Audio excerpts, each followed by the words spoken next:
Shalom saudaraku, saat ini kita bertemu kembali dalam program 5 menit di dalam hadirat Tuhan. Saya mohon maaf kalau beberapa waktu ini ada istirahat karena berbagai kesibukan. Tapi hari ini, hari-hari kita masih merasakan suasana kemerdekaan, di mana pada 17 Agustus yang lalu kita baru merayakan 76 tahun Indonesia merdeka. Saat ini saya ingin mengajak kita untuk melihat apa yang dimaksud dengan kemerdekaan yang sejati. Bapak, Ibu, dan Saudaraku, dalam program 5 menit di dalam hadirat Allah, saya mau katakan bahwa seringkali kita katakan kita orang merdeka. Seringkali kita katakan bahwa kita sudah merdeka. Tetapi sesungguhnya kita belum mengalami kemerdekaan yang sejati itu. Nah, Bapak, Ibu, dan Saudara, mari kita lihat bagaimana supaya kita bisa mengalami kemerdekaan yang sejati di dalam Yesus Kristus. Yang pertama, kita harus menyadari bahwa kita memiliki identitas yang baru. Kita harus sadar diri bahwa kita adalah orang merdeka. Di dalam kitab Galatia pasal yang kelima ayat yang pertama, supaya kita sungguh-sungguh merdeka, Kristus telah memerdekakan kita. Karena itu berdirilah teguh dan jangan mau lagi digunakan kuk perhambaan. Nah, firman ini katakan bahwa supaya kita sungguh-sungguh merdeka, Kristus telah memerdekakan kita. Ini artinya Kristus 2000 tahun yang lalu mati di kayu salib, dan lewat kematian dia katakan di kayu salib itu sudah selesai, tetelestai. Artinya segala sesuatu sudah selesai. Itu sebabnya kita dimerdekakan daripada dosa. Kita dimerdekakan daripada hal-hal yang masa lalu, kehidupan lama kita. Dan saya mau katakan saat ini bahwa memiliki identitas yang baru ini penting sekali. Bahwa di dalam Yesus kita sudah memiliki identitas yang baru. Di dalam Kristus kita sudah memiliki yang namanya kemerdekaan. Nah, kadang-kadang kita lupa bahwa kita orang merdeka. Kadang-kadang kita lupa akan identitas kita yang sesungguhnya. Hal yang kedua, bagaimana supaya kita bisa mengalami kemerdekaan yang sejati. Nah, saya mau katakan kita perlu untuk melupakan masa lalu kita. Di dalam pertama Petrus 1 ayat 18 dan 19, firman Tuhan berkata, sebab kamu tahu bahwa kamu telah ditebus dari cara hidupmu yang sia-sia, yang kamu warisi dari nenek moyangmu.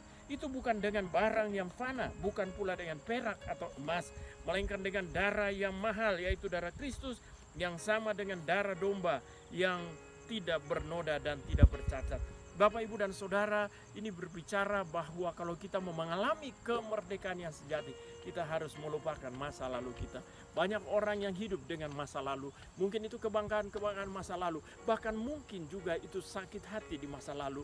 Mungkin itu dendam-dendam di masa lalu. Mungkin karena dia dihianati, dia disakitin sehingga dia sulit untuk melupakan masa lalu. Tapi saat ini dalam program 5 menit dalam hadirat Tuhan, saya mau katakan, mari kita melupakan masa lalu. Yesus sudah melupakan. Yesus sudah menyelesaikan semua di kayu salib.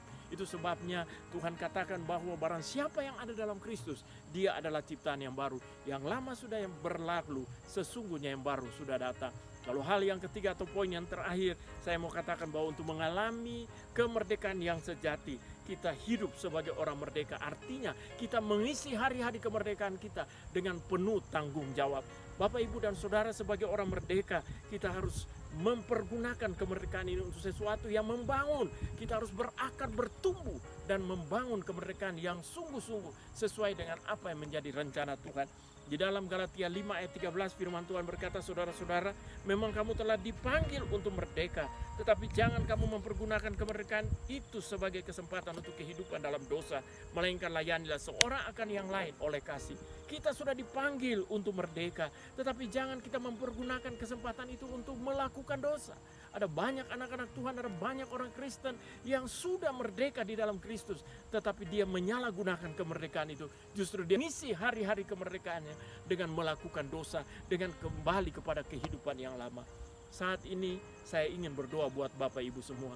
Mungkin sebagai orang Kristen selama ini kita lupa dengan identitas kita. Kita lupa bahwa kita sudah merdeka. Kita lupa bahwa kita anak Tuhan Yesus.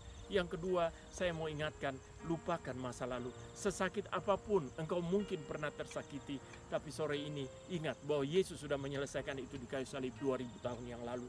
Segala dosa-dosa masa lalu dia sudah mengampuni, menyucikan dengan kuasa darah. Dan yang terakhir, firman Tuhan ingatkan kita untuk mengisi hari-hari kemerdekaan dengan membangun iman kita menuju kepada kedewasaan yang sempurna. Mari saya ajak kita semua berdoa, bahkan Bapak Ibu yang sementara duduk di dalam pergumulan hidup yang berat, mungkin pergumulan ekonomi, pergumulan rumah tangga, bahkan sakit penyakit. Mari letakkan tanganmu di dadamu dan saya akan berdoa. Bapa di sorga, hamba berdoa saat ini Tuhan memberkati anak-anakmu yang menyaksikan video ini. Hamba berdoa dalam nama Yesus, Tuhan menyembuhkan, Tuhan memulihkan rumah tangga mereka, bahkan Tuhan memulihkan kondisi ekonomi yang ada. Hamba juga berdoa secara khusus yang selama ini lupa akan identitas sebagai orang merdeka. Tuhan pulihkan keadaannya. Yang selama ini sulit untuk melupakan masa lalu, hidup di dalam sakit hati dendam, Tuhan Engkau pulihkan anak-anakmu Tuhan, dalam nama Yesus. Engkau lepaskan itu semua. Bahkan terlebih lagi Tuhan, supaya kami semua sadar untuk mengisi hari-hari kehidupan kami dengan kemerdekaan yang sejati. Terima kasih Bapa, di dalam nama Yesus kami berdoa. Haleluya. Semua yang percaya katakan amin. Tuhan Yesus memberkati.